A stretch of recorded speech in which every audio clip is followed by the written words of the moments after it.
અમરેલીના ધારીમાં કોંગ્રેસના ઉમેદવાર સુરેશ કોટડિયાના કુપકા પ્રાથમિક શાળાએ જઈ અને પોતાનું મતદાન કર્યું છે।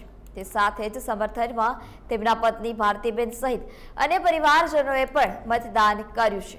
સુરેશ કોટડિયાએ જીતનો દાવો વ્યક્ત કર્યો છે।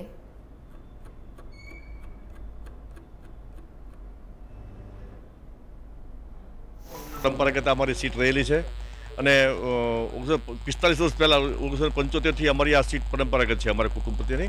એટલે અને વ્યક્તિગત હું મારી પાર્ટીનો ખૂબ આભારી છું અને મને પહેલી વખત ટિકિટ મળી છે। ખેડૂતના પ્રશ્નો માટે હું હંમેશા જાગતો રહીશ, વિધાનસભામાં જાગતો રહીશ અને મારી 24 કલાક અહીં ઓફિસ બી ખુલશે। મારી બગસરા, ધારી અને ખાંભા 3 જગ્યાએ ઓફિસ હું ખોલવાનો છું। 3 જગ્યાએ અમારા ખેડૂતના કોઈ પણ પ્રશ્નો હોય અમને અહીંયા વાંચો આપવામાં આવશે। 30,000 મતથી એક પણ મત નીચે નહીં રહું। હરેક જગ્યાએ જે મારી પ્રચારમાં હરેક નીકળી હતી એમાં લોકો સામેથી કહેતા હતા અને એણે જે પ્રકારે રાજદ્રોહ કર્યો અમારે રાજદ્રોહ જે પ્રજાનો દ્રોહ કર્યો છે, આના જનૂનથી લોકો મતદાન પૂરેપૂરું કરશે અને મતદાન 60% ઉપર જવાનું છે।